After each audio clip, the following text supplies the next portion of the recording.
Ku sengaja membiarkan mantan suami membangun rumah dengan gundiknya. Lalu kurobohkan rumah mereka karena tanah itu adalah milikku.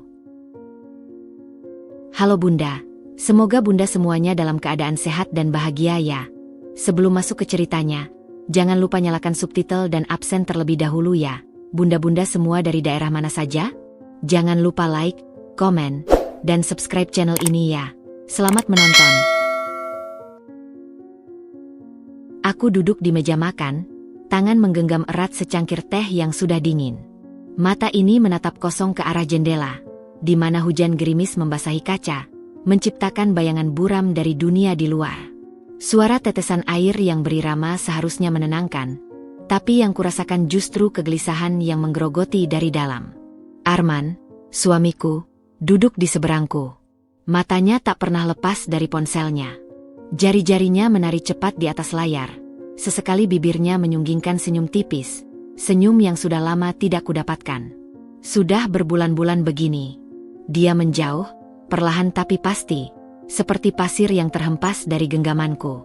Kita perlu bicara, akhirnya kuucapkan, suaraku lebih kecil dari yang kuharapkan. Dia mengangkat kepala, wajahnya datar. Tidak ada kehangatan di sana, hanya kelelahan dan sesuatu yang asing. Sesuatu yang membuat dadaku sesak. Aku lelah, Din. Aku butuh waktu, jawabnya, sebelum kembali menunduk ke ponselnya. Waktu. Aku ingin berteriak. Aku sudah memberimu waktu. Tapi yang keluar dari mulutku hanya desahan panjang.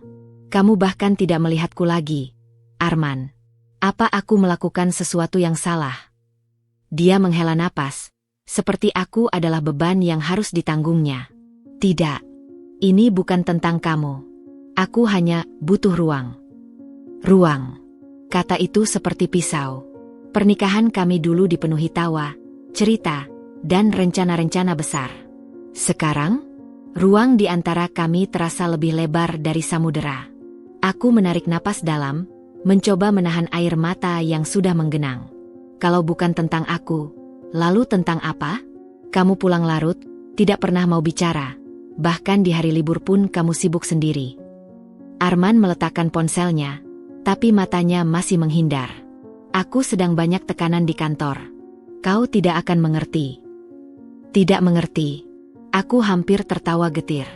Selama ini aku yang selalu mendengarnya bercerita tentang proyek, tentang bos yang menyebalkan, tentang rekan kerja yang tidak kompeten. Aku yang selalu ada, mendukung, bahkan rela mengurangi jam kerjaku agar bisa lebih sering di rumah untuknya. Dan sekarang, aku tidak mengerti. Kalau kamu tidak mau bicara, bagaimana aku bisa mengerti? Suaraku mulai pecah. Dia berdiri, menggeser kursinya dengan kasar. Sudah, Dinda. Aku tidak mau berdebat. Aku mau istirahat. Malam itu, setelah Arman masuk ke kamar dan mengunci pintu, kebiasaan barunya yang membuatku semakin tersiksa. Aku tetap duduk di meja makan, mataku tertancap pada ponselnya yang masih menyala. Nama Rina berkedip di layar seperti tamparan keras di wajahku. Aku ingin berteriak, ingin membanting ponsel itu ke dinding, tapi tubuhku terasa kaku, seolah semua darah di pembuluhku membeku dalam sekejap. Rina. Siapa dia? Kapan Arman mulai mengenalnya? Apa hubungan mereka? Pertanyaan-pertanyaan itu berputar di kepalaku seperti pisau yang terus mengiris-ngiris. Tanpa kusadari, tanganku sudah menggapai ponsel itu. Jari-jariku gemetar saat membuka pesannya. Besok jam 7 di tempat biasa? Aku kangen. Dan di bawahnya, ada pesan-pesan sebelumnya yang belum terbaca. Kapan kita bisa pergi lagi ke villa itu? Aku rindu sentuhanmu. Aku beli lingerie baru, warna merah. Kamu pasti suka. Aku menutup mulutku kuat-kuat untuk menahan jeritan. Perutku mual, jantung berdebar kencang sampai-sampai kupikir aku akan pingsan. Ini bukan sekadar kecurigaan, ini pengakuan di depan mataku. Dengan napas tersengal, aku membuka galeri fotonya. Dan di sana, aku melihat mereka berdua. Arman dengan senyum lebar yang sudah lama tidak kulihat. Tangannya melingkari pinggang wanita berambut panjang dengan gaun ketat. Foto lainnya menunjukkan mereka di sebuah kamar hotel, berpelukan di atas tempat tidur. Aku mau muntah. Tanpa pikir panjang, Aku menekan tombol untuk menyalin semua foto dan pesan itu ke ponselku. Aku tidak tahu untuk apa, tapi sesuatu di dalam diriku berteriak bahwa aku butuh bukti. Ketika aku mendengar suara langkah dari kamar, aku cepat-cepat meletakkan ponselnya kembali di meja dan berpura-pura sedang minum teh. Arman keluar, wajahnya masih masam. "Kamu masih di sini?" tanyanya, tanpa peduli. Aku mengangguk, berusaha menjaga suaraku agar tidak bergetar. Aku cuma merapikan dulu."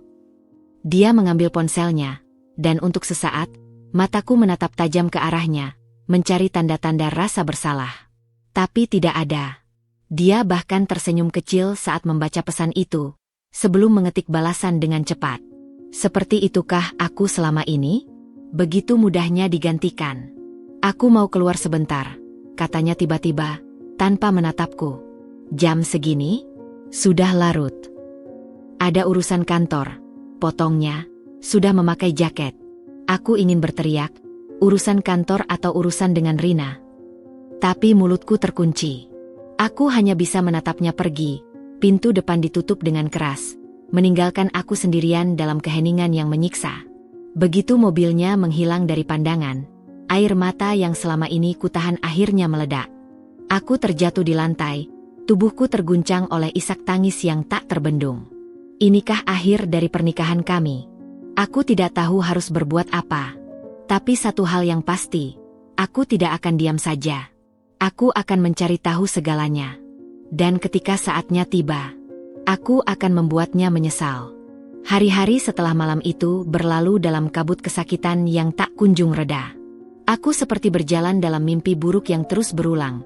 Bangun dengan harapan palsu bahwa semuanya hanya salah paham, hanya untuk diingatkan lagi oleh kehampaan di sebelah tempat tidur dan dinginnya ruangan yang dulu pernah terasa begitu hangat. Arman semakin sering lembur, semakin sering ada urusan mendadak, dan semakin jarang menatap mataku ketika berbicara. Aku mencoba bertahan. Aku mencoba menjadi istri yang lebih baik, memasak makanan favoritnya, tidak banyak bertanya, berpura-pura tidak melihat ketika ponselnya bergetar dengan notifikasi dari Rina. Tapi setiap upayaku hanya membuatnya semakin menjauh, seperti pasir yang semakin kencang terlepas dari genggamanku. Hingga pada suatu sore, ketika hujan turun dengan derasnya dan langit kelabu seolah mencerminkan hatiku, Arman pulang lebih awal. Dia berdiri di depan pintu, jas kerjanya basah oleh hujan, tapi matanya yang dulu selalu memandangku dengan cinta, kini dingin bagai batu. "Kita perlu bicara," katanya. Kalimat yang sama yang kuucapkan beberapa minggu lalu. Tapi kali ini, dari mulutnya, terasa seperti vonis. Aku mengangguk pelan, menuntunnya ke ruang tamu. Tanganku gemetar ketika menuangkan teh untuknya. Ritual yang dulu selalu kami lakukan bersama di akhir pekan. Tapi kali ini, teh itu terasa seperti upacara kematian. Kematian pernikahan kami. "Aku ingin cerai." 3 kata itu keluar dari mulutnya dengan mudah, seperti membacakan daftar belanja. Tidak ada penyesalan, tidak ada air mata, hanya ketegasan yang membuat dadaku sesak. Aku menatapnya, berusaha mencari sisa-sisa cinta di wajahnya. "Kenapa?" Suaraku parau, hampir tidak terdengar di antara deru hujan di luar. Dia menghela napas, seperti aku adalah beban yang harus disingkirkannya. "Kita sudah tidak bahagia, Dinda. Sudah lama." Aku ingin tertawa getir. Dia yang tidak bahagia. Aku hanya berusaha bertahan, berharap dia akan kembali. Apa karena Rina? Nama itu meluncur dari mulutku untuk pertama kalinya, dan aku melihat matanya melebar sebentar sebelum kembali dingin. "Kamu jangan berpikiran macam-macam. Dia hanya rekan kerjaku saja. Ini bukan tentang dia. Ini tentang kita. Tentang bagaimana kita sudah tumbuh terpisah." Kepalaku pusing. Kata-katanya terdengar seperti dialog dari sinetron murahan, klise dan tidak tulus. "Kalau bukan tentang dia, kenapa kamu tidak mau berusaha? Kenapa langsung memilih untuk berhenti?" Arman menggeser posisinya. Tidak nyaman. "Aku sudah memikirkannya matang-matang. Aku serahkan rumah ini untukmu. Aku akan membangun hidup baru." Membangun hidup baru dengan Rina. Itu yang tidak dia ucapkan, tapi tergantung jelas di udara antara kami. Aku menarik napas dalam. Kamu yakin ini yang kamu mau? Dia mengangguk, tegas. Ini yang terbaik untuk kita berdua. Air mataku sudah kering. Mungkin karena sudah terlalu banyak kutumpahkan dalam diam selama berminggu-minggu ini. Yang tersisa hanyalah rasa hampa yang dalam, dan sesuatu yang lain. Sesuatu yang mulai menggeliat di dalam diriku. Baik, kataku pelan. Tapi ingat, Arman, setiap pilihan ada konsekuensinya. Dia mengerutkan kening, mungkin terkejut dengan ketenanganku. Aku tahu. Tapi dia tidak tahu. Tidak benar-benar tahu.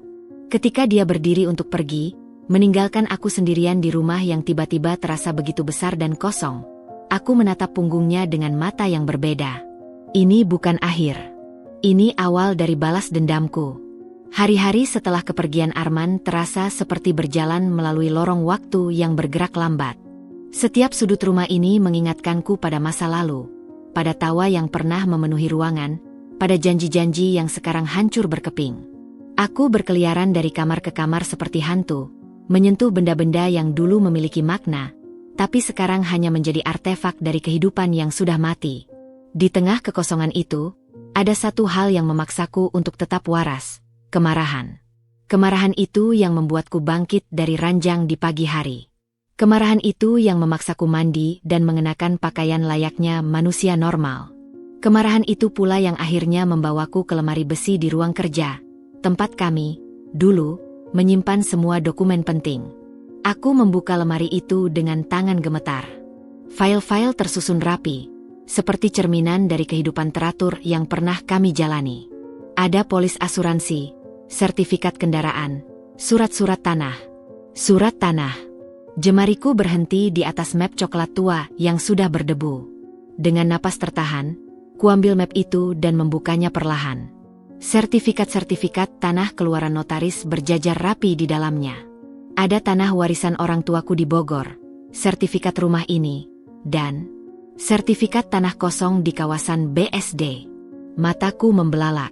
Tanah itu, tanah seluas 500 meter persegi di kawasan yang kini sedang naik daun, adalah hadiah pernikahan dari orang tuaku. Tapi yang membuat jantungku berdegup kencang adalah tulisan di bagian pemilik. Dinda Ratnasari, seorang perempuan, lahir di Jakarta 12 Mei 1990. Atas namaku. Selama ini, Arman selalu berbicara tentang tanah itu seolah itu miliknya. Aku punya tanah di BSD, katanya dulu kepada teman-temannya. Nanti kalau sudah ada modal, aku mau bangun rumah di sana. Dan sekarang, ketika dia meninggalkanku untuk Rina, dia sedang membangun rumah impiannya, di atas tanahku. Aku tertawa. Suaraku sendiri terdengar asing di telingaku, getir, tapi penuh pencerahan. Dia tidak tahu. Dia tidak tahu bahwa tanah yang sedang dibanggakan kepada selingkuhannya itu sebenarnya bukan miliknya. Dia tidak tahu bahwa semua rencana indahnya dengan Rina bisa kuhancurkan dalam sekejap. Dengan hati berdebar, kuambil ponsel dan menelpon seorang teman yang bekerja di Badan Pertanahan. Dina, aku butuh bantuan. Aku perlu informasi tentang status tanah di BSD, atas namaku. Sambil menunggu kabar, aku membuka laptop dan mulai mencari informasi tentang proyek pembangunan di tanah itu. Tidak sulit menemukannya. Arman bahkan sudah memposting foto-foto progres pembangunan di media sosialnya, dengan caption yang membuat perutku mual. Rumah untuk kehidupan baru kita sayang Rina Amanda. Soon. Aku menatap layar dengan mata berkaca-kaca, tapi kali ini bukan air mata kesedihan. Ini air mata kemarahan. Dan kemarahan ini akan kubalas. Saat malam tiba, telepon dari temanku pun datang. Din, aku sudah cek. Tanah itu masih atas namamu. Tidak ada perubahan kepemilikan sama sekali. Tapi ada sesuatu yang menarik. Apa? Tanyaku, memegang erat ponsel. Ada izin mendirikan bangunan yang diajukan atas nama Arman bulan lalu. Tapi itu tidak sah, Din. Karena dia bukan pemilik tanah. Senyumku semakin lebar. Arman, kau sudah membuat kesalahan besar. Kau mengira bisa membangun istana kebahagiaan dengan selingkuhanmu di atas puing-puing hatiku? Kau salah. Dan aku akan memastikan kau mengetahuinya. Dengan cara yang paling menyakitkan. Matahari pagi menyinari wajahku ketika aku berdiri di seberang jalan, menyaksikan segerombolan pekerja sibuk di atas tanah milikku. Suara mesin diesel, denting palu, dan teriakan mandor memenuhi udara. Di tengah keriuhan itu, aku melihatnya. Mereka berdampingan seperti sepasang kekasih yang sedang menatap masa depan. Arman memakai kemeja lengan pendek dengan celana chino. Wajahnya berseri-seri saat menunjuk ke arah pondasi yang sedang digali. Rina, wanita dengan rambut panjang terurai dan tubuh langsing yang selalu memakai pakaian ketat, tersandar pada lengannya. Sesekali tertawa renyah saat Arman membisikkan sesuatu di telinganya. Perutku mual. Bukan hanya karena pengkhianatannya, tapi karena kebahagiaannya. Kebahagiaan yang dia dapatkan setelah menghancurkanku. Aku mengencangkan genggamanku pada setir mobil. Kuku-kuku menusuk telapak tangan sendiri. Haruskah aku maju sekarang? Menghampiri mereka dan berteriak bahwa tanah itu milikku? Belum. Aku menarik napas dalam. Balas dendam yang terburu-buru tidak akan memuaskan. Aku ingin mereka merasakannya. Aku ingin mereka membangun mimpi itu setinggi mungkin. Baru kemudian aku robohkan. Dengan gerakan mantap, kuambil ponsel dan mulai memotret. Foto demi foto kurekam. Arman yang sedang berbicara dengan kontraktor, Rina yang memeriksa denah rumah, tiang-tiang besi yang mulai ditancapkan ke tanah. Semua ini akan menjadi bukti. Hujan deras membasahi jalanan Jakarta malam itu ketika aku duduk di sebuah kafe kecil di sudut Menteng, menatap layar laptop dengan mata perih karena kurang tidur. Sejak mengetahui Arman membangun rumah di tanahku, tidurku selalu dipenuhi mimpi buruk. Terkadang aku bermimpi merobohkan rumah itu dengan tangan kosong. Terkadang aku terbangun dengan teriakan Arman yang masih bergema di telingaku. Tapi malam ini bukan tentang mimpiku. Malam ini, aku sedang menyelidiki dia, Rina Amanda, wanita yang dengan mudahnya merenggut suamiku dan sekarang dengan congkak berdiri di atas tanahku. Layar laptop menampilkan profil media sosialnya yang penuh dengan foto-foto mewah, restoran mahal, tas branded, liburan ke Bali. Seorang wanita berusia 27 tahun, bekerja sebagai sekretaris di perusahaan kontraktor, hidup dengan gaya yang jelas tidak sebanding dengan gajinya. Bagaimana bisa Arman tidak melihat ini?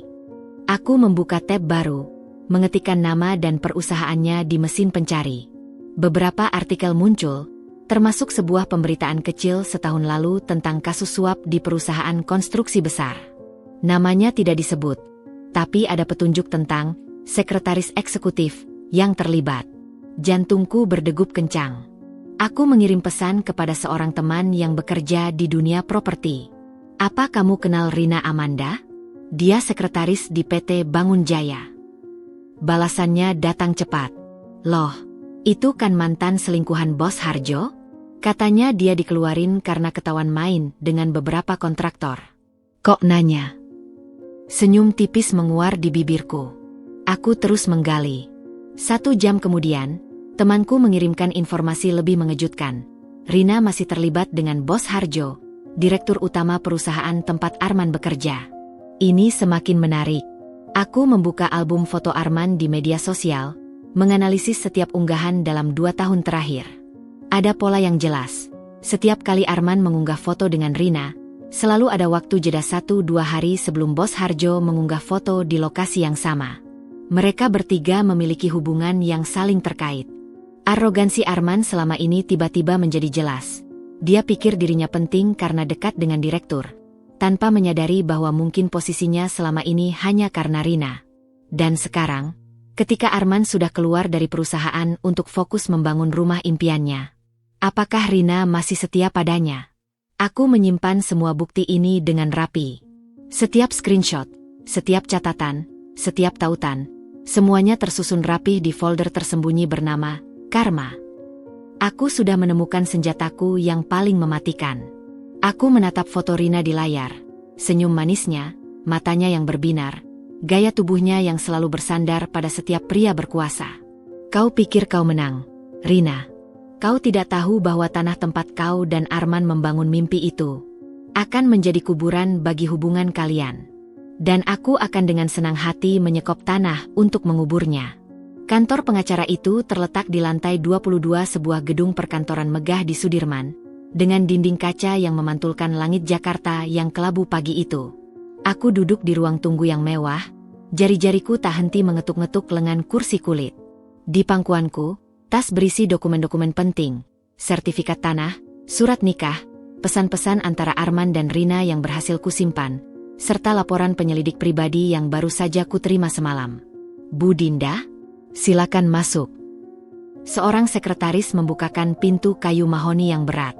Di dalam, di belakang meja kerja yang luas, duduk Surya Wibawa, pengacara perceraian ternama yang wajahnya sering muncul di televisi.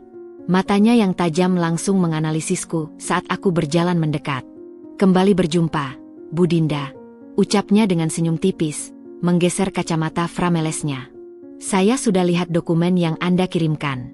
Kasus ini semakin menarik. Dia membuka folder di hadapannya, menyingkap beberapa dokumen.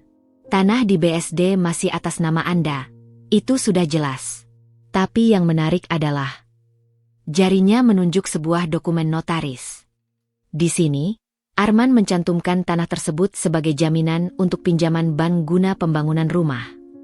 Dadaku sesak. Dia meminjam uang dengan tanahku sebagai jaminan. Surya mengangguk perlahan. Tanpa izin Anda, itu termasuk pemalsuan dokumen. Pasal 372 KUHP, ancaman penjara sampai 4 tahun. Udara di ruangan itu tiba-tiba terasa panas. Aku menarik napas dalam.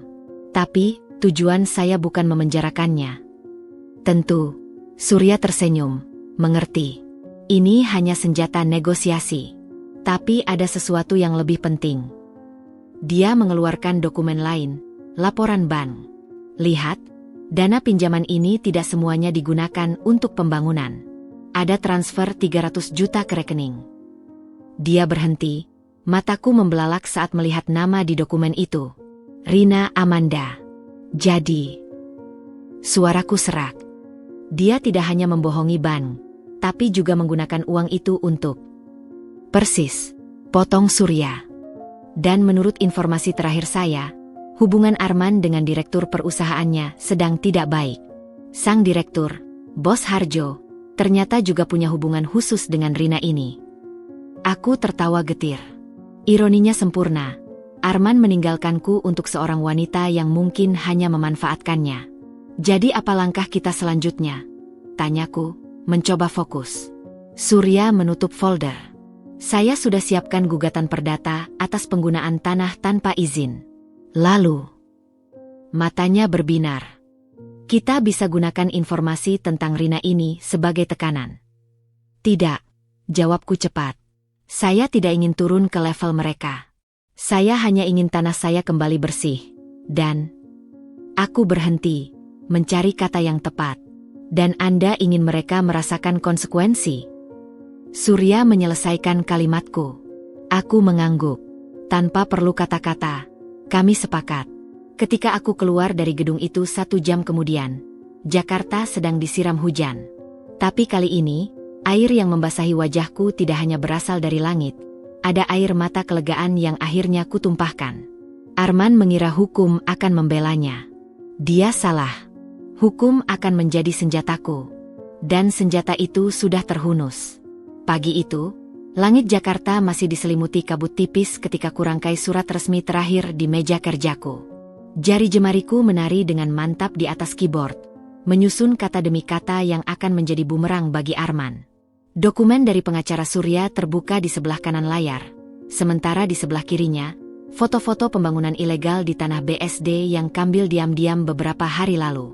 Surat peringatan pertama. Aku mencetak dokumen itu di atas kertas berkop pengacara, lalu membubuhkan tanda tanganku dengan tekanan kuat hingga tintanya tembus ke belakang. Setiap goresan pena terasa seperti mengukir harga diriku kembali. Kamu yakin ingin mengirim ini sendiri? Tanya Surya melalui telepon pagi tadi, suaranya berisi kekhawatiran. Lebih baik begitu, jawabku sambil menatap amplop coklat di hadapanku. Aku ingin melihat wajahnya ketika dia membaca ini. Mobilku melambat saat mendekati lokasi pembangunan. Sudah 2 minggu sejak pertemuan terakhirku dengan pengacara, dan selama itu, Arman semakin gencar mengejar kelanjutan proyeknya. Dari informasi yang kudapat, dia bahkan memaksa pekerja untuk lembur meski izin sudah dibekukan. Sombong sekali. Aku parkir di seberang jalan, tepat di depan sebuah warung kopi yang memberi sudut pandang sempurna ke lokasi proyek. Tanganku gemetar saat menggapai amplop di kursi sebelah. Di balik kaca mobil, aku melihat Arman sedang berbicara dengan seorang mandor. Wajahnya merah padam seperti biasa ketika sedang marah. Rina tidak terlihat. Mungkin sedang menemui Bos Harjo lagi. Bagus. Aku ingin ini hanya antara aku dan dia dulu. Dengan langkah pasti, aku menyeberang jalan. Udara pagi yang seharusnya segar terasa pengap di paru-paruku. Setiap langkah mendekat membuat jantungku berdegup kencang. Tapi bukan karena rasa sakit lagi. Ini adalah adrenalin. Amunisi yang mengalir dalam darahku. Arman. Namaku sendiri yang keluar dari mulutku membuatnya terkejut. Dia berbalik, wajahnya menunjukkan ekspresi campur aduk, kaget, jengkel, lalu akhirnya dingin. Dinda, apa yang kau lakukan di sini? Aku tidak langsung menjawab. Mataku menelusuri setiap detail perubahan di wajahnya, kerutan di dahinya yang semakin dalam, garis keras di sekitar mulut yang dulu sering mencium keningku, dan mata yang dulu penuh cinta, sekarang hanya memancarkan kebencian. Dia bahkan tidak bisa bersikap sopan. Kamu lupa sesuatu, kataku sambil mengulurkan amplop itu. Dia menyentaknya dariku, membukanya dengan kasar. Matanya meluncur cepat di atas baris-baris tulisan resmi, lalu berhenti di bagian paling penting. Dengan ini diberitahukan bahwa pembangunan di atas tanah sertifikat SHGB nomor 08911-2018 atas nama Dinda Ratnasari adalah ilegal dan harus dihentikan segera. Pemilik tanah tidak pernah memberikan izin maupun kuasa atas pemanfaatan tanah tersebut. Wajah Arman berubah. Dari marah, menjadi bingung, lalu akhirnya ketakutan. Ini tidak mungkin, gumamnya. Tangannya mulai gemetar memegang kertas. Tanah ini milikku. Aku menggeleng pelan, menikmati setiap detik kebingungannya. Cek lagi sertifikatnya, Arman. Atau lebih baik. Aku mengeluarkan salinan sertifikat dari tas. Ini buktinya. Atas namaku. Selalu atas namaku. Dia menyambar dokumen itu, matanya membelalak saat melihat namaku tercetak jelas di bagian pemilik. Bibirnya bergetar, wajahnya pucat. Tapi aku sudah mengurus, aku sudah meminjam uang dengan jaminan tanahku. Selesaikan kalimatnya dengan dingin. Tanpa izinku? Itu namanya pemalsuan dokumen, Arman. Pelanggaran pidana. Dia tercekat. Untuk pertama kalinya sejak aku mengenalnya, Arman tampak kecil, sangat kecil, di hadapanku. Dinda, tunggu, kita bisa bicara baik-baik. Sudah lewat masanya untuk bicara baik-baik. Potongku, memotong jalannya. Besok akan ada tim dari kelurahan datang untuk memeriksa. Jika bangunan ini tidak berhenti. Aku jeda, memastikan setiap kata terpatri di benaknya. Kau akan berurusan dengan polisi. Aku berpaling, meninggalkannya berdiri kaku di tengah debu proyek. Langkahku mantap, tidak terburu-buru, memberinya waktu untuk menelan pil pahit yang kusodorkan. Baru setelah beberapa meter, suaranya yang parau memanggil. Dinda, kau tidak akan menang. Aku punya koneksi. Aku berbalik, kali ini dengan senyum tipis. Oh, aku tahu. Koneksimu dengan Bos Harjo, kan? Matanya membelalak. Tapi apa kau yakin dia masih di pihakmu, setelah tahu kau dan Rina menggunakan uang pinjaman untuk liburan ke Bali? Wajah Arman runtuh. Aku tidak menunggu reaksinya. Hari ini sudah cukup. Peringatan pertama sudah diberikan. Besok akan datang peringatan kedua. Dan kali ini tidak akan ada ampun. Pagi itu, kabut tebal menyelimuti lokasi pembangunan di BSD, menciptakan suasana hampir mistis ketika aku tiba bersama tim dari kelurahan dan 2 orang polisi yang ditemani pengacaraku. Mobil dinas berwarna putih dengan logo pemerintah berhenti persis di depan gerbang proyek yang masih tertutup rapat. Matahari belum sepenuhnya terbit, menyisakan cahaya jingga pucat yang membuat bayangan kami memanjang di atas tanah basah. Aku melipat tangan di depan dada, menahan dinginnya pagi yang merayap di bawah jaketku.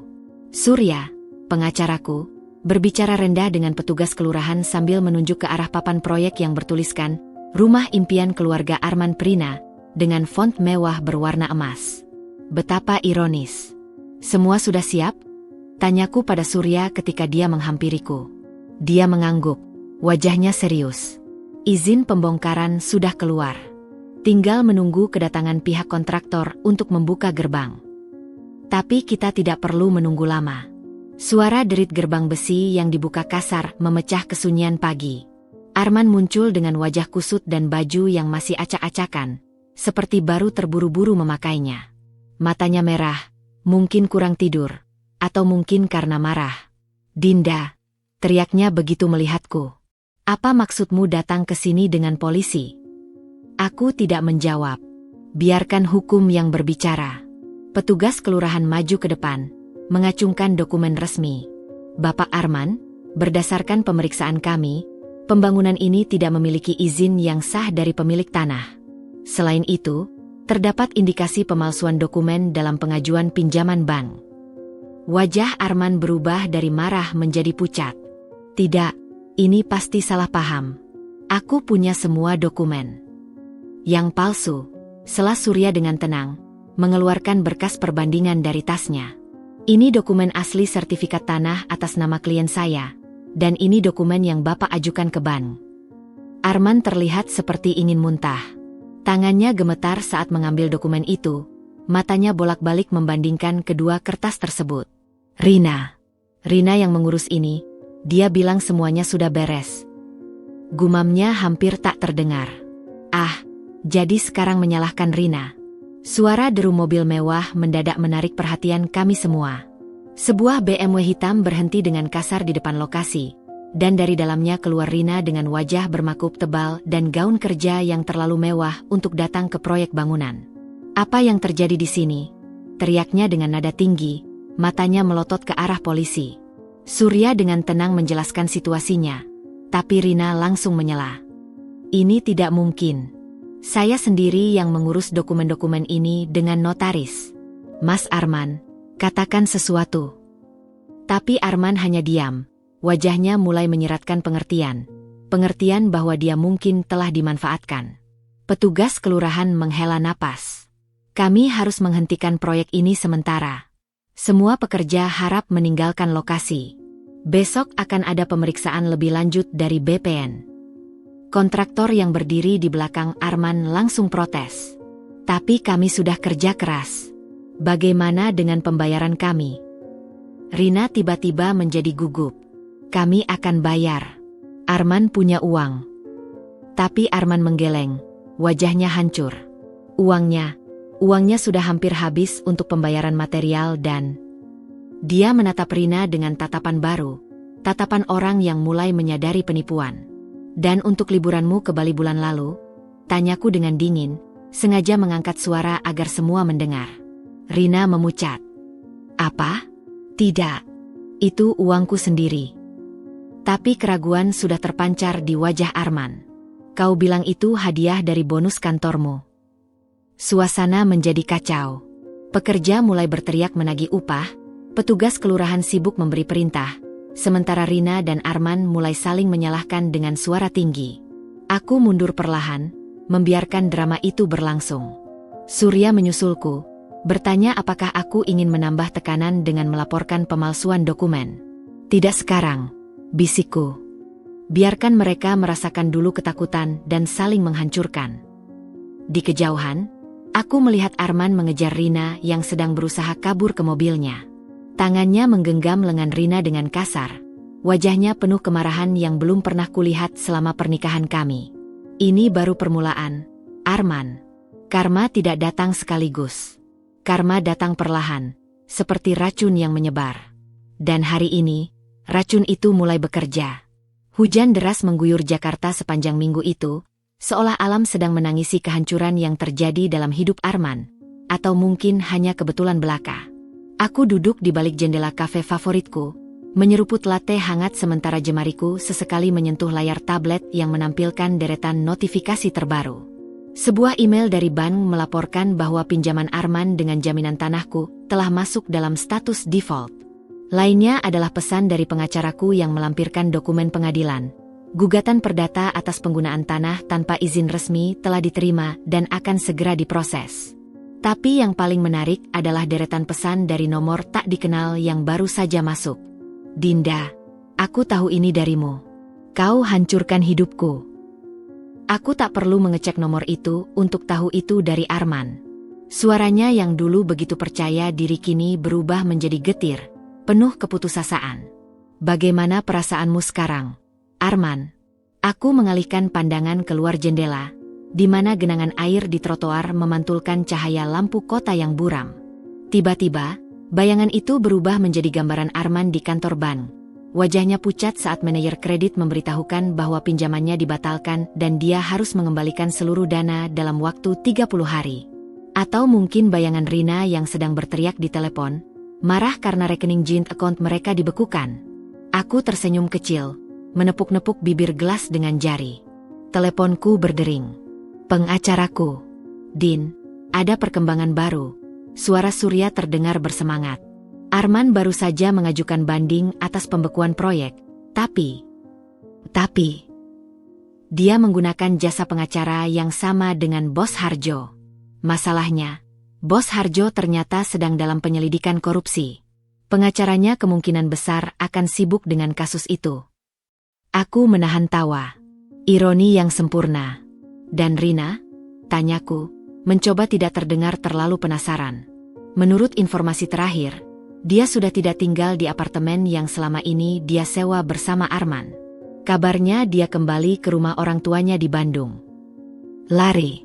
Seperti tikus yang meninggalkan kapal yang tenggelam. Aku mengakhiri telepon dan segera membuka media sosial. Profil Arman masih terlihat normal. Foto terakhirnya 3 hari lalu masih menunjukkan dia dan Rina tersenyum di depan bangunan setengah jadi. Tapi ketika aku melihat kolom komentar, ada sesuatu yang berbeda. Proyek ini legal? Dengar-dengar tanahnya bermasalah. Teman saya di BPN bilang izinnya palsu. Hati-hati. Dan yang paling menusuk, katanya bangun rumah karena mau nikah sama Rina? Dasar Rina pelakor. Aku menutup aplikasi itu. Seharusnya aku merasa puas, tapi yang kurasakan justru hampa. Inikah yang ku mau? Sebuah getaran di saku jaket mengagetkanku. Aku mengeluarkan ponselku, bukan pesan dari Arman kali ini, tapi dari seorang teman lama yang bekerja di perusahaan Arman. Lo tahu kan Arman dipecat hari ini? Bos Harjo marah besar waktu tahu dia pakai nama perusahaan untuk jaminan pinjaman. Sekarang seluruh industri tahu dia bermasalah. Kayaknya bakal susah dapat kerja lagi. Aku menatap pesan itu lama. Arman sekarang tidak punya pekerjaan. Tidak punya rumah, karena memberikannya padaku. Tidak punya proyek, karena izinnya dibatalkan. Dan yang tersisa hanyalah hutang bank yang menumpuk. Aku memesan latte kedua. Kali ini dengan extra hot. Hujan di luar semakin deras, tapi di dalam diriku baru mulai reda. Pengadilan Negeri Jakarta Selatan tampak lebih megah dari yang kubayangkan.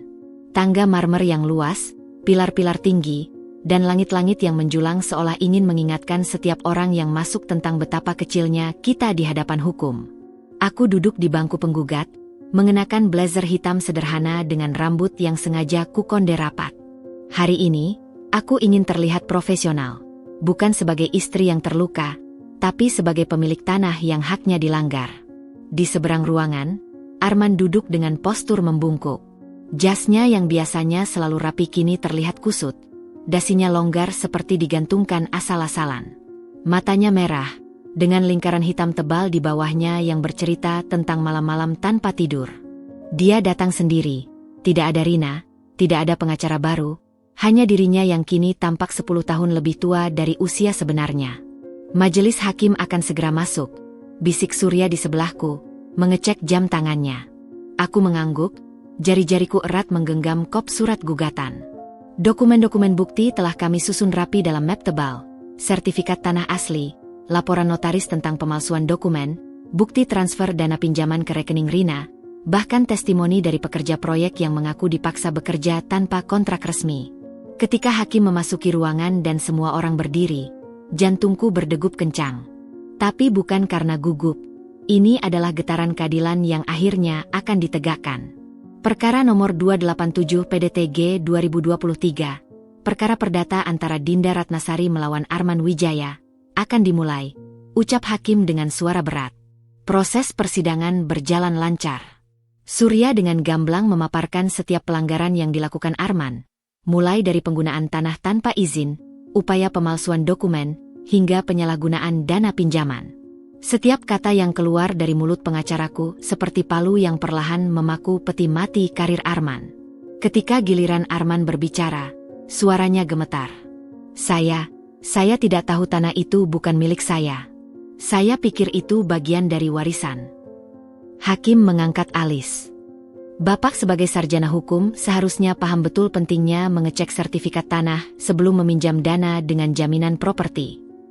Arman terlihat ingin berkata sesuatu, tapi hanya bisa menunduk. Putusan tidak dijatuhkan hari itu, tapi semua orang di ruangan tahu bagaimana akhirnya. Bahkan sebelum sidang usai, beberapa wartawan yang duduk di bangku belakang sudah mulai mengetik cepat di ponsel mereka. Judul-judul berita besok sudah bisa kutebak. Mantan pejabat bank kalah gugatan tanah dari mantan istri. Skandal pemalsuan dokumen terbongkar di pengadilan. Ketika sidang ditutup dan orang-orang mulai beranjak, Arman mendekatiku dengan langkah gontai. Bau alkohol samar tercium dari napasnya. Kau senang sekarang? Desisnya, mata merahnya membakar. Kau hancurkan segalanya. Surya segera melangkah di antara kami, tapi aku mengangkat tangan. Aku bisa menghadapinya sendiri. Aku tidak menghancurkan apapun, Arman, kataku pelan, memastikan hanya dia yang mendengar. Kau yang memilih untuk menipu, kau yang memilih untuk berselingkuh, dan kau yang memilih untuk mengorbankan segalanya demi Rina. Aku menatapnya dalam-dalam. Yang kulakukan hanya membiarkanmu menuai apa yang kau tabur. Wajahnya berkerut seperti ingin menangis atau berteriak, tapi tak ada suara yang keluar. Di belakangnya, aku melihat dua orang berpakaian preman mendekat, debt collector dari bank. Mungkin. Aku berpaling. Meninggalkannya berdiri sendirian di aula pengadilan yang megah itu. Langkahku ringan, tapi tidak karena kebahagiaan, melainkan karena sebuah penutup. Hari ini, bab terakhir dari kisah kami benar-benar berakhir. Dan untuk Arman, ini baru awal dari kejatuhannya. Pagi itu, langit BSD biru tak berawan, seolah alam semesta sengaja menciptakan latar belakang yang sempurna untuk hari ini. Aku berdiri di tepi tanah milikku, tangan menggenggam erat salinan putusan pengadilan yang telah memperkuat hakku. Di depanku, bangunan setengah jadi itu berdiri angkuh. Kerangka beton yang dulu menjadi simbol harapan baru Arman dan Rina, kini hanya akan menjadi monumen kehancuran mereka. Bulldozer kuning besar sudah siap di lokasi. Mesinnya mendengung rendah seperti binatang buas yang sabar menunggu perintah. Beberapa pekerja berseragam oranye berjalan mondar-mandir, memastikan area sudah aman untuk pembongkaran. Di kejauhan, beberapa tetangga berkerumun, berbisik-bisik sambil sesekali melirik ke arahku. Bu Dinda, kita tunggu lagi atau langsung mulai? Tanya mandor proyek pembongkaran, menghampiriku dengan clipboard di tangan. Aku menoleh ke arah jalan masuk, memastikan tidak ada tanda-tanda Arman akan datang. Sudah seminggu sejak putusan pengadilan, dan selama itu dia hanya mengirimiku pesan-pesan marah yang semakin putus asa. Kita mulai sekarang, kataku dengan suara tegas yang bahkan membuatku sendiri terkejut. Peluit panjang berbunyi, memberi sinyal dimulainya proses. Bulldozer bergerak maju perlahan. Blade-nya yang besar dan berat menyentuh dinding pertama dengan sentuhan lembut. Hanya sebuah formalitas sebelum kehancuran sesungguhnya. Brrrr! Suara beton pecah memenuhi udara ketika mesin besar itu mulai bekerja sungguhan. Dinding demi dinding runtuh. Debu beton beterbangan membentuk awan keputihan yang perlahan menutupi bangunan itu. Aku berdiri tak bergerak, menyaksikan setiap bagian dari rumah impian mereka hancur berkeping-keping. Tiba-tiba, teriakan memecah konsentrasiku. Berhenti! Kalian tidak boleh melakukan ini. Arman datang dengan mobil yang penuh baret dan debu, wajahnya merah padam sambil berlari ke arah bulldozer dengan tangan teracung. Pakaiannya tidak rapi seperti dulu, rambutnya acak-acakan, dan matanya yang dulu selalu memandangku dengan kesombongan, kini penuh kepanikan. Arman, sambutku dingin ketika dia berhenti beberapa meter dariku, napasnya tersengal-sengal. Kau datang terlambat. Dinda, kau tidak bisa melakukan ini, teriaknya, melirik putus asa ke arah bangunan yang terus diruntuhkan. Aku sudah menghabiskan segalanya untuk rumah ini. Uangku, waktuku, dan tanahku, potongku. Kau menghabiskan segalanya di atas tanah yang bukan milikmu. Dia tercekat, wajahnya berkerut dalam ekspresi aneh antara marah dan putus asa. Tolong, aku mohon. Suaranya tiba-tiba kecil, pecah. Aku tidak punya apa-apa lagi, Dinda. Rina pergi, pekerjaanku hilang, dan sekarang kau tahu bagaimana rasanya kehilangan segalanya, kataku, memotong lagi. Seperti yang kau lakukan padaku. Bulldozer terus bekerja. Suaranya yang menggelegar mengisi keheningan antara kami. Arman jatuh berlutut di atas tanah berdebu. Tangannya menutupi wajah. Untuk pertama kalinya dalam hidup kami bersama, aku melihatnya menangis. Tanggisan kasar, tidak terkontrol, penuh rasa malu dan kekalahan. Aku berbalik, meninggalkannya di tengah debu dan kehancuran. Tidak ada lagi yang perlu dikatakan. Tapi tepat sebelum aku masuk ke mobil, sesuatu membuatku berhenti. Sebuah mobil taksi berhenti di pinggir jalan, dan dari dalamnya keluar Rina. Wajahnya pucat, matanya bingung menatap kehancuran di depannya. Ketika pandangannya bertemu dengan Arman yang masih berlutut, lalu berpindah ke arahku, aku hanya mengangkat satu alis. Selamat datang di pesta, Rina. Dengan senyum tipis, aku masuk ke mobil dan menyuruh sopir pergi. Di kaca spion, aku melihat mereka berdua, Arman yang hancur dan Rina yang panik, berteriak satu sama lain di tengah runtuhan rumah yang tidak akan pernah jadi. Persis seperti pernikahan kami. Mobilku melaju meninggalkan lokasi, membawaku menuju kehidupan baru, tanpa Arman, tanpa dendam, hanya dengan kebebasan yang telah kupersembahkan untuk diriku sendiri. Hujan turun deras ketika aku menerima telepon itu. Suara di seberang sana terdengar parau. Hampir tidak bisa kubedakan apakah itu tangisan atau tawa pahit. Dinda, kau senang sekarang, ya? Arman. Suaranya yang dulu selalu tegas dan penuh wibawa kini pecah. Seperti orang yang sudah tidak punya apa-apa lagi untuk dipertahankan. Aku membayangkan dia duduk di suatu tempat yang gelap. Mungkin apartemen kecil yang sekarang jadi satu-satunya tempat tinggalnya setelah rumah dinasnya dicabut oleh kantornya. Aku menarik napas dalam, meletakkan cangkir teh camomileku yang sudah mulai dingin. Aku tidak senang melihatmu menderita, Arman.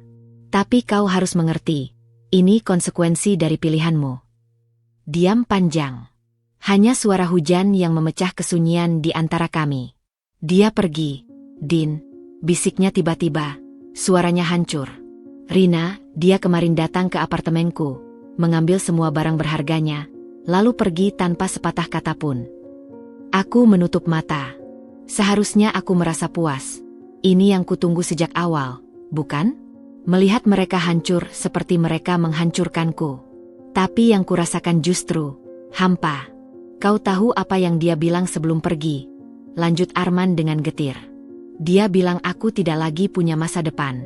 Bahwa semua ini terjadi karena kesalahanku sendiri. Ironinya begitu pekat.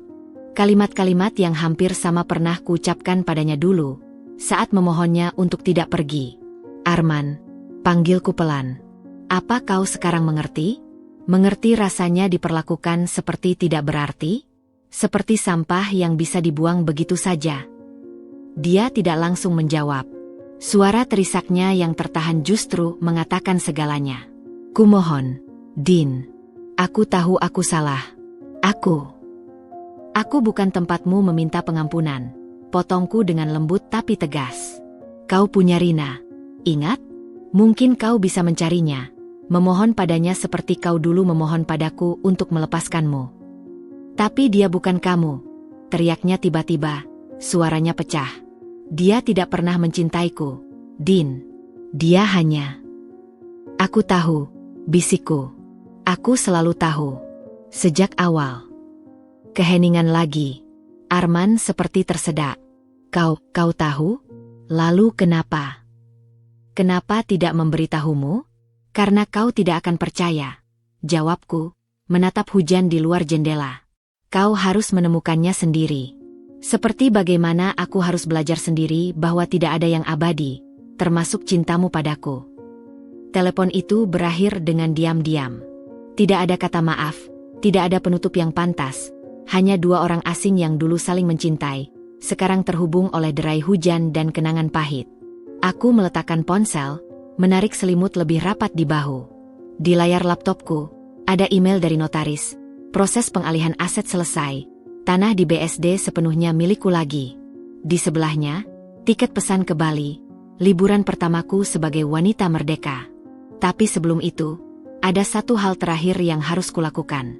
Aku membuka laci meja, mengambil surat yang sudah kusiapkan sejak seminggu lalu. Amplop coklat itu kububuhi alamat rumah orang tua Rina di Bandung. Di dalamnya, ada salinan semua bukti perselingkuhannya dengan Bos Harjo, foto, transaksi bank, bahkan rekaman percakapan. Bukan untukku, tapi untuk Arman. Aku tahu suatu hari nanti, ketika dia sudah cukup tenang untuk memikirkan segalanya, dia akan butuh penutup. Butuh bukti bahwa semua ini bukan hanya tentang tanah atau uang, tapi tentang pengkhianatan yang jauh lebih dalam.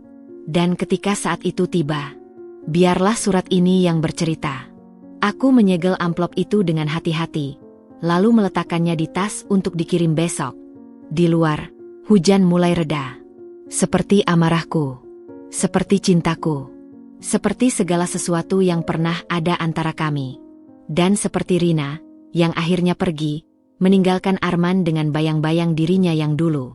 Pagi itu, embun masih menempel di dedaunan ketika aku berdiri di teras rumah kami dulu, menghirup udara segar yang membawa aroma tanah basah setelah semalaman diguyur hujan. 3 bulan sudah sejak pembongkaran rumah mereka, 3 bulan sejak Rina menghilang dari kehidupan Arman, dan 3 bulan sejak aku mulai belajar bernapas lagi tanpa beban. Kupikir segalanya sudah berakhir. Sampai pagi ini, ketika bel pintu berbunyi dan melalui monitor keamanan, kulihat dia berdiri di depan pintu.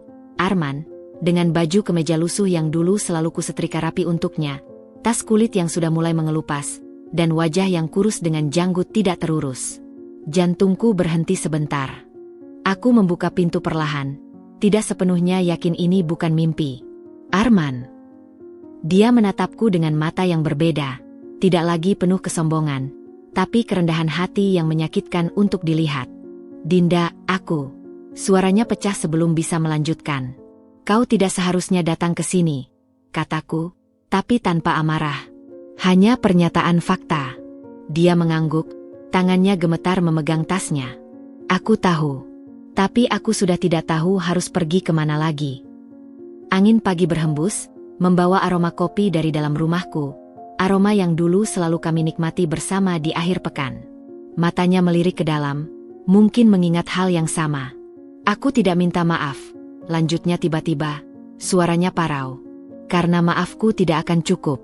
Tapi, dia menelan ludah, matanya berkaca-kaca. Aku ingin kau tahu bahwa aku mengerti sekarang. Mengerti betapa sakitnya dikhianati. Betapa hinanya diperlakukan seperti tidak berarti. Tanganku erat menggenggam tepian pintu. Aku ingin membentaknya, ingin mengingatkannya pada semua air mata yang pernah kutumpahkan, pada semua malam tanpa tidur karena menunggunya pulang, tapi yang keluar hanya desahan panjang. Masuklah, ucapku akhirnya, membuka pintu lebih lebar. Aku baru saja membuat kopi. Dia terkejut, matanya membesar. Kau mau menerimaku? Ini hanya kopi, Arman. Jawabku dengan lembut. Bukan pengampunan. Duduk di meja makan yang sama dulu kami berbagi cerita. Kini kami duduk dengan jarak yang seakan tak bisa dijembatani. Tangannya yang dulu percaya diri kini gemetar memegang cangkir, menatap cairan hitam di dalamnya seperti mencari jawaban. Aku kehilangan segalanya, Din, bisiknya. Bahkan orang tuaku malu mengakuiku sebagai anak. Aku mengamatinya. Kerutan di dahinya yang semakin dalam, uban yang mulai mendominasi pelipisnya, dan cara dia membungkuk seperti orang yang sudah terlalu lelah. Ini bukan Arman yang kukenal. Ini bayang-bayangnya. Dan Rina? Tanyaku, meski sudah tahu jawabannya. Dia tertawa getir. Dia kembali berhubungan dengan Bos Harjo. Aku dapat kabar mereka liburan ke Paris bulan lalu. Tangannya mengepal. Selama ini, aku hanya pion dalam permainan mereka. Hanya detak jam dinding yang mengisi ruangan. Kenapa kau datang ke sini, Arman? Tanyaku akhirnya, menatapnya langsung. Air matanya akhirnya jatuh. Aku ingin melihat apakah mungkin. Tidak, potongku dengan lembut tapi tegas. Tidak mungkin. Dia mengangguk, seperti sudah tahu jawabannya. Aku mengerti. Tapi kemudian dia mengeluarkan sesuatu dari tasnya, sebuah map coklat tua. Ini, aku ingin kau memilikinya. Bukti semua kesalahanku. Transaksi ilegal, dokumen palsu, semuanya ada di sini. Kalau suatu hari kau butuh, untuk melindungi dirimu. Aku menerima map itu dengan tangan gemetar. Ketika dia berdiri untuk pergi, sinar matahari pagi menyorot wajahnya yang sudah mulai menua sebelum waktunya. Aku tidak menahannya, tidak memeluknya. Hanya mengangguk pelan ketika dia berbalik di pintu. Terima kasih untuk kopinya, Din. Dan seperti itu saja, dia pergi, lebih ringan dari ketika datang, tapi dengan beban yang mungkin akan dia bawa seumur hidupnya. Aku menutup pintu perlahan, menatap map di tanganku. Di dalamnya, selain dokumen, ada satu lagi yang tidak kuduga, foto kami di hari pernikahan, dengan senyum yang dulu begitu tulus. Dan sebuah pesan singkat di belakangnya. Aku tidak pantas memintamu mengingat yang baik-baik saja. Tapi tolong jangan lupa, bahwa di antara semua kesalahanku, mencintaimu tidak pernah salah. Map itu kulempar ke tempat sampah. Tapi fotonya kusimpan di laci paling dalam. Untuk suatu hari nanti, ketika lukanya sudah bukan lagi luka, tapi sekadar bekas. Dan sekarang, 5 tahun berlalu. Matahari terbit di Ubud menyapu kabut tipis yang menyelimuti sawah terasering, menciptakan permainan cahaya dan bayangan yang memukau. Aku duduk di bel-bel kayu villa kecil yang kusewa, menyeruput kopi Bali sambil menikmati desau angin yang membelai daun-daun kelapa. Di tanganku, ada draft proposal bisnis terbaru yang akan kusampaikan kepada investor besok, sebuah kafe konsep pertanian urban yang menggabungkan kopi premium dengan tanaman hidroponik. Gadis kecil berusia 3 tahun berlarian di antara tanaman, terkekik gembira ketika ayahnya, seorang pria berkacamata dengan senyum hangat, mengangkatnya ke udara. Mama, lihat, aku bisa terbang, teriaknya dengan riang. Hati-hati, Maya, panggilku sambil tersenyum, menikmati pemandangan yang dulu hanya ada dalam mimpiku. Handphone bergetar di atas meja. Sebuah pesan masuk dari Surya, pengacaraku yang sekarang sudah menjadi teman baik.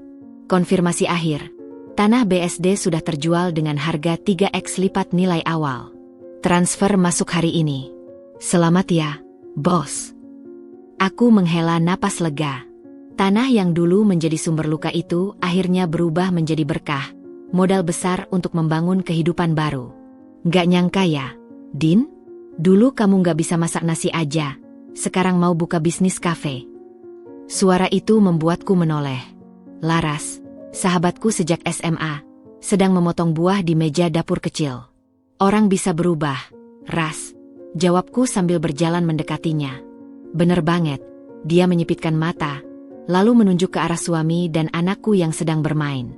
Dulu kamu bilang gak akan pernah bisa percaya lagi sama laki-laki.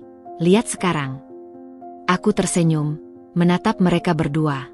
Dani, suamiku, adalah seorang arsitek yang kutemui 2 tahun setelah perceraian. Pria sederhana yang tidak pernah berusaha memperbaiki lukaku, tapi justru memberiku ruang untuk sembuh sendiri. Percaya itu proses, Ras. Aku nggak buru-buru. Handphone bergetar lagi. Kali ini dari nomor tak dikenal. Aku membukanya. Sebuah foto artikel dari koran lokal di Jakarta. Mantan pejabat bank ditemukan tewas bunuh diri di apartemen. Di bawahnya ada satu kalimat. Arman Wijaya, 38, meninggalkan surat berisi pengakuan atas berbagai penipuan yang dilakukannya. Jemariku kaku memegang ponsel. Laras yang melihat perubahan ekspresiku segera menghampiri. Ada apa, Din? Arman, dia. Aku menyerahkan ponsel padanya. Diam. Lalu pelukan hangat dari sahabatku. Aku nggak tahu harus bilang apa. Aku menggeleng, menatap jauh ke hamparan sawah. Aku sudah lama memaafkannya, Ras. Tapi tetap saja, ada sesuatu yang hancur di dalam dada. Bukan cinta, bukan dendam, tapi semacam penyesalan bahwa hidup harus berakhir seperti itu untuknya. Dani datang membawa Maya, segera membaca situasi. Ada berita buruk. Aku mengangguk pelan. Temanku, dia sudah pergi.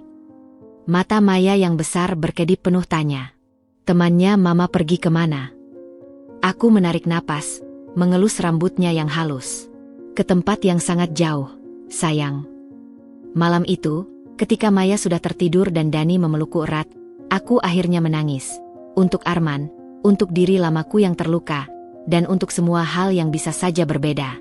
Di meja samping tempat tidur, ada draft proposal bisnis yang akan kubawa besok. Di halaman depan, tercantum nama kafe yang akan kubuka. Noma. Kepanjangannya, No More Anger. Dan esok hari, ketika matahari kembali terbit, aku akan bangun dengan senyuman. Karena akhirnya aku mengerti satu hal. Bahwa memaafkan bukan berarti melupakan. Bahwa move on bukan berarti menghapus. Dan bahwa cinta baru bisa tumbuh bukan karena luka lama sembuh, tapi karena kita belajar hidup dengannya. Aku menatap Dani yang sudah tertidur, lalu memejamkan mata. Untuk pertama kalinya dalam bertahun-tahun, tidurku nyenyak, tanpa mimpi buruk, tanpa bayang-bayang masa lalu. Hanya kedamaian. Dan penerimaan bahwa semua ini adalah bagian dari hidup yang harus dijalani. Kabut pagi masih menyelimuti jalanan Jakarta ketika aku melangkah keluar dari gedung perkantoran setelah pertemuan dengan klien. 2 tahun sudah berlalu sejak aku mendengar kabar kematian Arman. 2 tahun di mana hidupku telah berubah sepenuhnya. Tapi pagi ini, sesuatu menarik perhatianku. Sebuah kafe kecil di seberang jalan dengan nama yang familiar. Kopi R. Jantungku berdegup kencang. Itu bukan kebetulan. Dengan langkah mantap, aku menyeberang jalan. Suara bel kecil berbunyi ketika pintu kafe terbuka. Interiornya sederhana namun nyaman. Beberapa meja kayu, rak buku bekas di sudut, dan aroma kopi yang menggugah selera. Dan di belakang meja kasir, seorang wanita parubaya dengan rambut ikal pendek sedang membersihkan mesin espresso. Selamat pagi, mau pesan apa? Wanita itu mengangkat kepala, dan kami sama-sama terkejut. Ibu? Wajahnya berkerut dalam ekspresi yang tak bisa kubaca. Kejutan, kesedihan, atau mungkin rasa bersalah. Dinda, anakku. Tangannya gemetar memegang lap yang basah. Aku memperhatikan garis-garis dalam di wajahnya yang dulu selalu terawat rapi, pakaian sederhana yang jauh dari kesan mewah seperti dulu, dan tatapannya yang tak lagi tajam. Aku tidak menyangka akan bertemu kamu di sini, ucapnya pelan. Aku menarik napas dalam. Aku juga tidak. Kabarnya setelah Arman pergi, sela ibu Arman cepat, matanya berkaca-kaca. Kami lebih suka mengatakan, pergi. Dia mempersilakan aku duduk di sudut paling sunyi, membawakan kopi hitam, jenis yang dulu selalu kubuat untuk Arman. Kafe ini warisan terakhirnya, bisik ibu Arman sambil duduk di depanku. Dia memulai ini setahun sebelum pergi. Dengan uang terakhirnya. Mataku menelusuri setiap sudut ruangan. Di dinding, ada foto-foto hitam putih. Salah satunya menunjukkan Arman dengan apron, tersenyum sumringah di belakang mesin kopi. Ekspresinya yang jarang kutemui saat kami masih bersama. Dia berubah, Dinda. Setelah segalanya terjadi, setelah Rina meninggalkannya, setelah kehilangan pekerjaan. Suaranya pecah. Dia depresi berat. Tapi kemudian menemukan kecintaan baru pada kopi. Jari jemariku erat menggenggam cangkir. Aroma kopi yang dulu selalu kubuat untuknya tiba-tiba terasa begitu menyiksa. Kenapa tidak ada yang memberitahuku? Ibu Arman mengeluarkan sebuah amplop dari saku apronnya. Dia melarang kami. Tapi, dia meninggalkan ini untukmu. Sudah 2 tahun aku menyimpannya, tidak tahu harus dikirim kemana. Amplop coklat itu sederhana, hanya bertuliskan, Dinda, dalam tulisan tangan Arman yang ku kenal baik. Dengan tangan gemetar, kuambil amplop itu. Apa isinya? Maaf, jawabnya sambil berdiri. Itu urusan antara kamu dan Arman. Dia meninggalkanku sendirian dengan amplop yang terasa begitu berat di tanganku. Di sudut sunyi kafe yang diberi nama seperti mantan suamiku itu, dengan hati berdebar kubuka perlahan. Isinya hanya 3 hal. 1. Sertifikat kursus barista atas nama Dinda Ratnasari, dibayar tunai oleh Arman 6 bulan sebelum kematiannya. 2. Foto kami di hari pernikahan yang sudah kusangka hilang. Di baliknya tertulis, "Kamu selalu bilang ingin punya kafe. Aku harap ini bisa membantumu memulainya." 3. Sepucuk surat pendek. Din, aku tahu pengampunanmu tidak akan mengubah apapun. Tapi ketahuilah, di antara semua penyesalanku, yang paling dalam adalah menyia-nyiakan cintamu. Kafe ini kubangun dengan harapan suatu hari kau akan datang, dan melihat bahwa di akhir hidupku, aku mencoba menjadi orang yang pantas untukmu dulu. Selamat tinggal, Arman. Air mataku jatuh menimpa kertas itu, mengaburkan beberapa kata. Di luar, hujan mulai turun membasahi jalanan Jakarta, seperti air mata yang akhirnya kubebaskan setelah bertahun-tahun. Ibu Arman kembali dengan sepiring kue. "Dia belajar membuat ini khusus untuk resepmu," katanya pelan. Aku mencicipinya, red velvet dengan krim cheese frosting, persis seperti resep warisan nenekku yang dulu selalu kubuat di hari spesial. "Enak," bisikku, suaraku parau. Kafe itu sunyi, hanya diisi suara rintik hujan dan musik instrumental lembut. Aku menatap foto Arman di dinding, senyumnya yang tulus, matanya yang berbinar. Arman yang berbeda dari yang ku kenal. Apakah dia bahagia?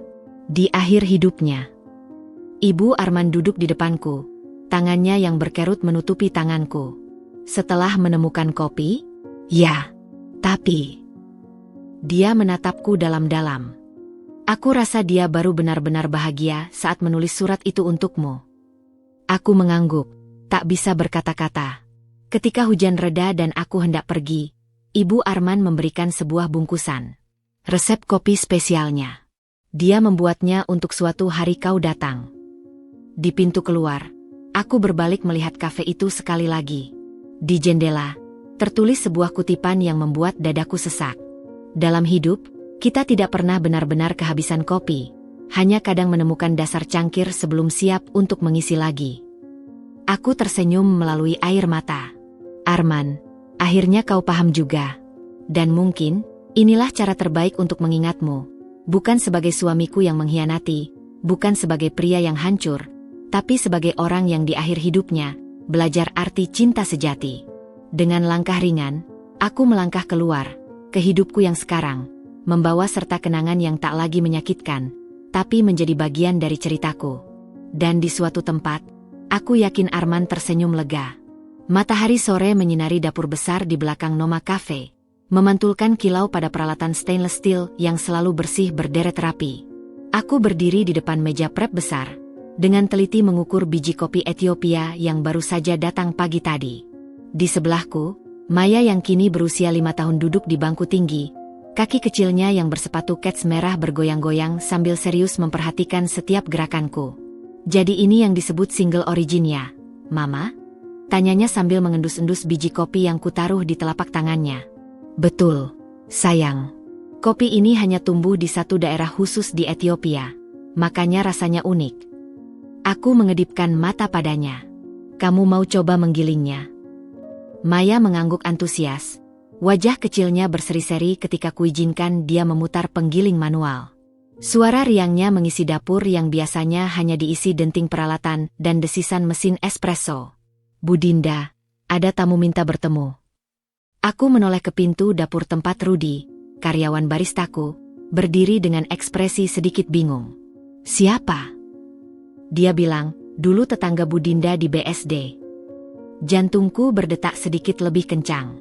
BSD, kawasan yang tidak pernah kukunjungi lagi sejak menjual tanah itu. Dengan cepat kuusap tangan di apron dan melangkah keluar.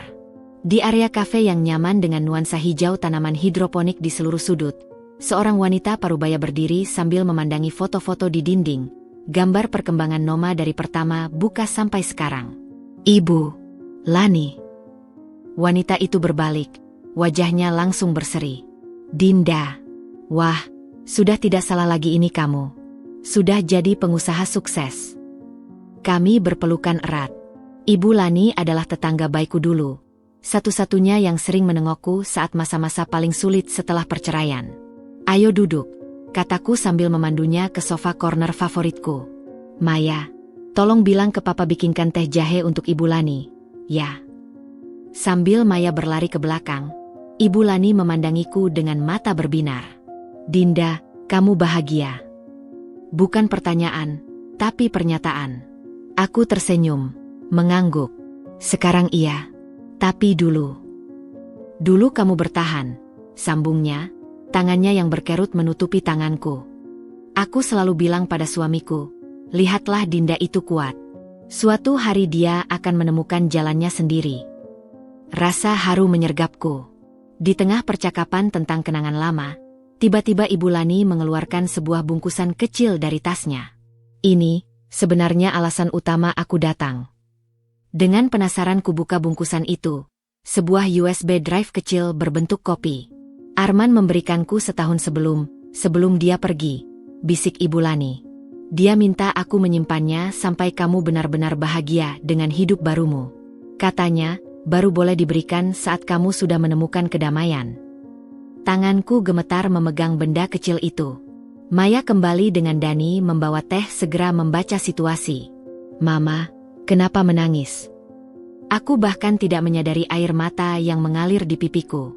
Dani dengan sigap mengalihkan perhatian Maya, membawanya melihat tanaman hidroponik di sudut kafe. Di laptop kantorku yang kecil, USB itu berisi satu folder bernama, Untuk Dinda yang Baru. Di dalamnya, ada ratusan foto, gambar Arman di berbagai tempat kursus kopi, catatan resepnya yang rapi, video pendek saat dia belajar latte art, dan satu video terakhir. Jemariku menggigil saat mengklik play.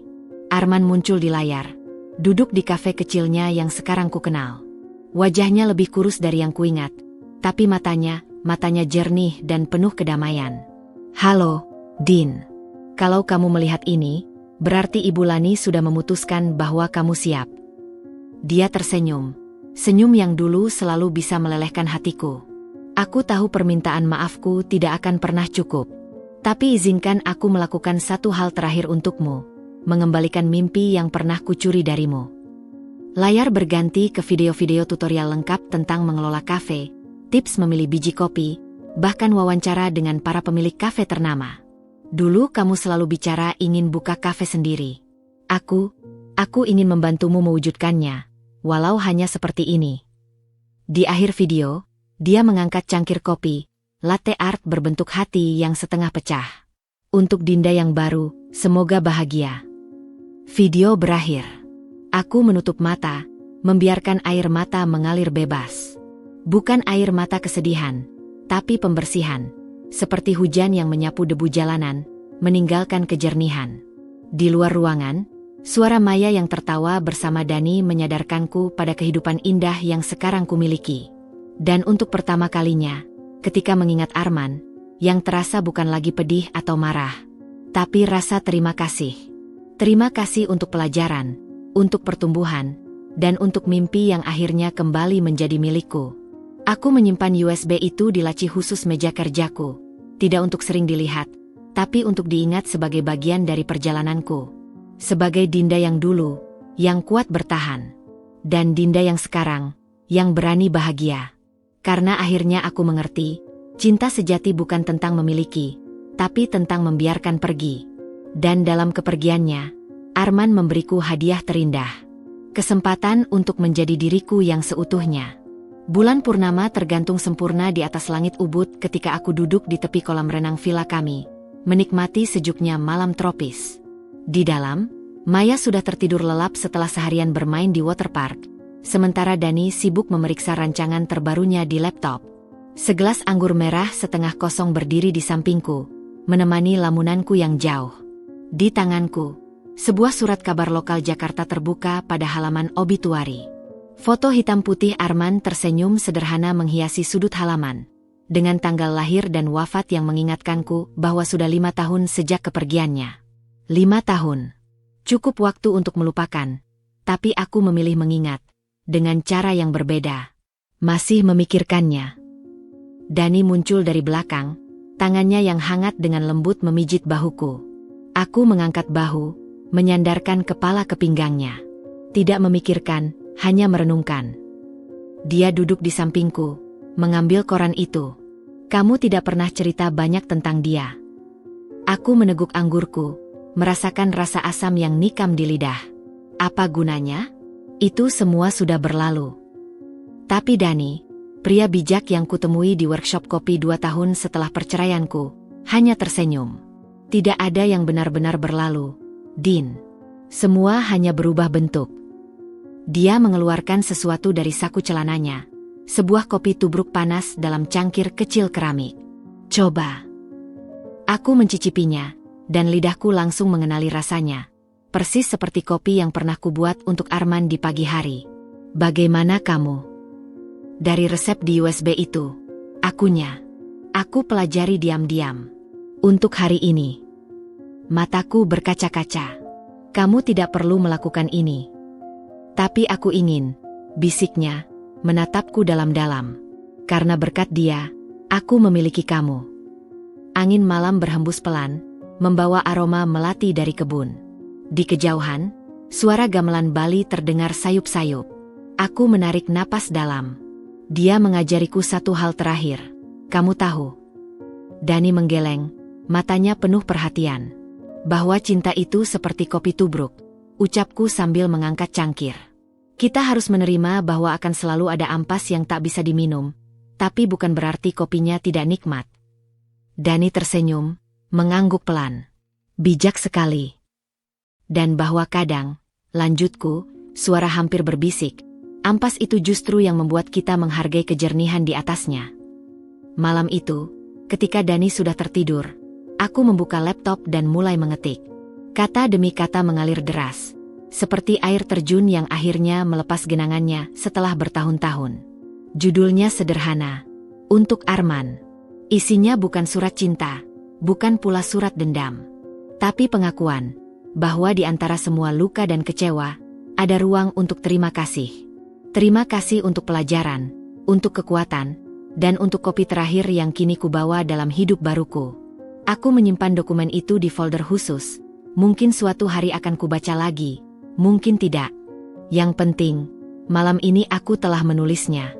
Karena memaafkan bukan sekadar melupakan, tapi merangkul masa lalu sebagai bagian dari diri yang utuh. Dan ketika aku menutup laptop, melihat pantulan bulan di kaca jendela, untuk pertama kalinya dalam hidupku, aku merasa benar-benar bebas.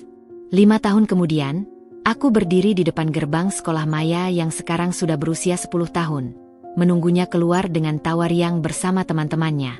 Rambutnya yang panjang dikepang rapi, seragam merah putihnya sedikit kusut setelah seharian beraktivitas, gambaran sempurna seorang anak yang tumbuh dengan penuh cinta. Mama, aku dapat nilai sempurna untuk nilai matematika, serunya sambil melompat ke dalam mobil, wajahnya bersinar dengan kebanggaan. Aku tersenyum, mengusap lembut kepalanya. Papa pasti akan sangat senang. Dia sudah menyiapkan makan malam spesial untuk kita. Mobil kami melintasi jalanan Jakarta yang ramai, melewati sudut-sudut kota yang menyimpan begitu banyak kenangan. Di sebelahku, Maya asyik bercerita tentang harinya, sementara pikiranku sesekali melayang ke masa lalu, ke segala luka yang telah berubah menjadi kekuatan, ke air mata yang kini mengering menjadi senyuman. Ke Arman. Kafe, Kopi Ar, masih berdiri di sudut jalan itu. Sekarang dikelola sepupunya dengan menu yang hampir sama persis seperti dulu. Kadang aku mampir, duduk di pojokan sambil menikmati kopi tubruk dan red velvet cake, sebuah ritual kecil untuk mengenang tanpa kesedihan. Rumah kami dulu sudah terjual, digantikan oleh apartemen megah yang dihuni keluarga muda bahagia. Tanah BSD kini menjadi kompleks perkantoran modern. Dan Noma Cafe telah berkembang menjadi 3 cabang, dengan rencana ekspansi ke Singapura tahun depan. Hidup berjalan, seperti sungai yang terus mengalir. Mama, kita belok kiri ya, bukan lurus. Suara Maya memecah lamunanku. Aku mengernyitkan dahi. Tapi rumah kita lurus, sayang. Dia tersenyum misterius. Aku janji sama papa kita akan mampir ke suatu tempat dulu. Dengan penasaran, aku mengikuti petunjuknya hingga kami berhenti di depan sebuah taman kota kecil, tempat yang tidak pernah kukunjungi sejak 20 tahun lalu. Dani sudah menunggu di sana, berdiri di bawah pohon beringin besar dengan 2 kotak kardus di tangannya. Apa ini? Tanyaku sambil turun dari mobil. Maya menggandeng tanganku, membawaku mendekati suamiku. Ini untuk Mama. Dani tersenyum lembut saat menyerahkan kotak pertama. Dengan hati berdebar, kubuka perlahan.